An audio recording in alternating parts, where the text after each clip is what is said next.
Hey everybody, welcome back to Coop de Grill. Today we are going to make venison with rice, and I'll show you how to do that in just a minute.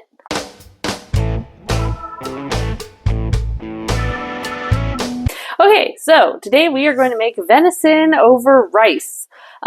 So if you don't like venison or you don't have venison, this is equally as good with a steak, with round steak. You can chop it up the same way and it is delicious. You need probably a whole stick of butter. I'm going to start out with 3/4 of a stick, but you're probably going to need a whole stick of butter. We were way too excited and have way too much venison cut up, so I would do probably half of this, but we are going to have leftovers. You're going to need soy sauce, probably 1/8 of a cup. For us, we're going to use about 1/4 of a cup because of our overload on the meat. We're going to want some carrots in ours. You can use corn, mushrooms, potatoes if you want, but we're going to use carrots, and then half of a red onion diced up. Okay, so we're going to start out with 3/4 of our stick of butter.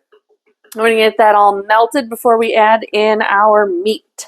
So the butter is all melted, and what we're basically doing is we're frying our meat in the butter. So you're going to want to cook this on a high-ish heat. So I'm going to actually crank it up. We're going to cook the meat on a high-ish heat. I'm going to leave it uncovered, and we are just going to wait for it to crisp up. We want it to brown, and it's going to sound crazy, but the best little bits are the brown bits that stick to the bottom of the pan. So I'm using a heavy-duty spatula. At this point, I just start flipping them. So once they start, cooking a little bit on the bottom, I start making sure our raw bits are going into that butter. And we haven't seasoned any of this. This is just cooking in the butter right now. Yes. What's the hardest part? Hardest part for me is just letting it sit there because you want it to brown up and you want it to get like a little crispy, but it's my instinct to keep moving it so it doesn't do that. But as you can see, our venison was nice and juicy, so I probably won't end up adding more butter.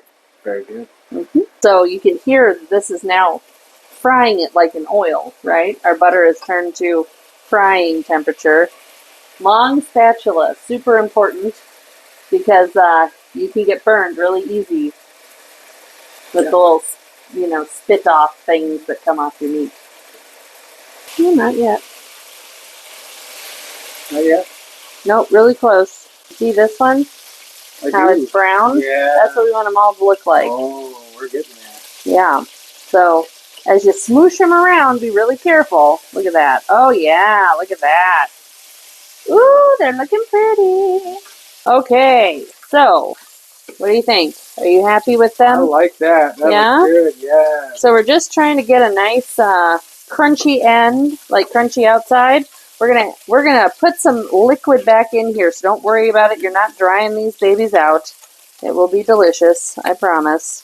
You got to make sure you do it in the order that we're doing on the video, because if you don't, it doesn't taste right. Nope, it won't turn out the same. We're gonna go ahead and we're gonna add in. So for us, we're gonna add in, oh boy, 1/4 cup of soy sauce.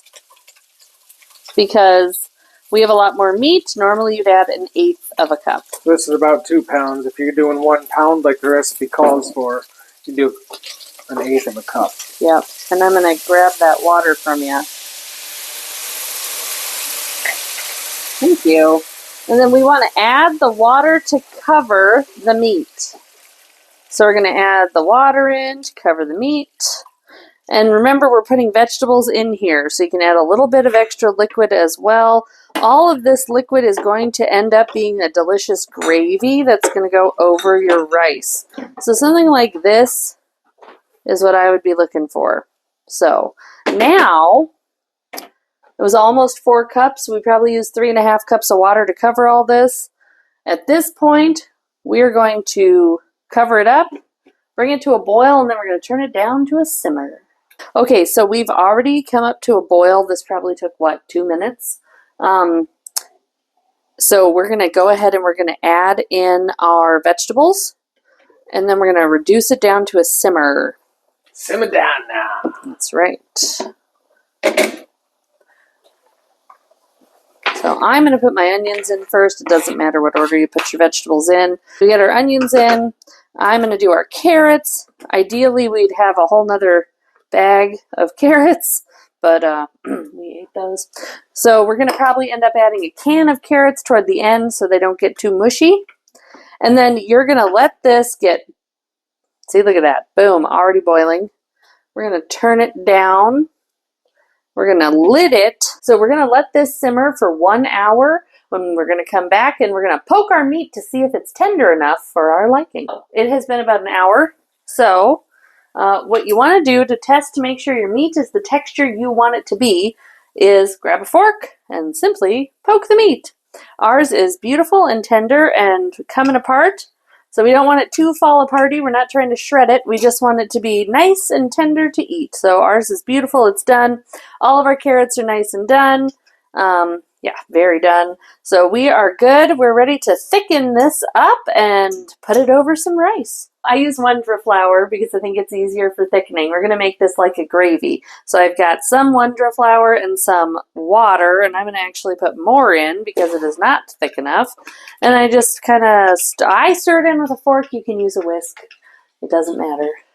Whatever makes it so there's not big clumps of flour. We're just trying to thicken this up a little. We want more of a gravy to get poured over our rice. You're gonna let that simmer for Yeah, we gotta let it simmer. Like 10 minutes? Yeah. Lid off? I'm gonna actually put the lid on so it gets hot faster. Check it and make sure it gravies itself. All right. What do you think? I think that looks delicious. Yeah? So we've got a Smells gravy. amazing. We've got a little, it's thick. Coats the spoon, right? Yeah. That's what I was looking for. All right, let's dish it up, see what we got. All right, we'll taste test it. So we seasoned our rice with double garlic butter and put it in our Instant Pot. That's how we make rice. Make rice however you like. Yeah. All right, so you got look at this. Ooh, we got a yummy piece of venison, and then you get a carrot, and a little bit of rice. And then we got the gravy. You saw the gravy.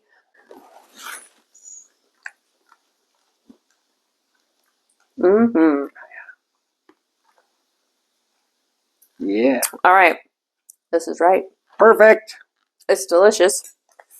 So it doesn't need additional seasoning. It has a very good taste the way it is.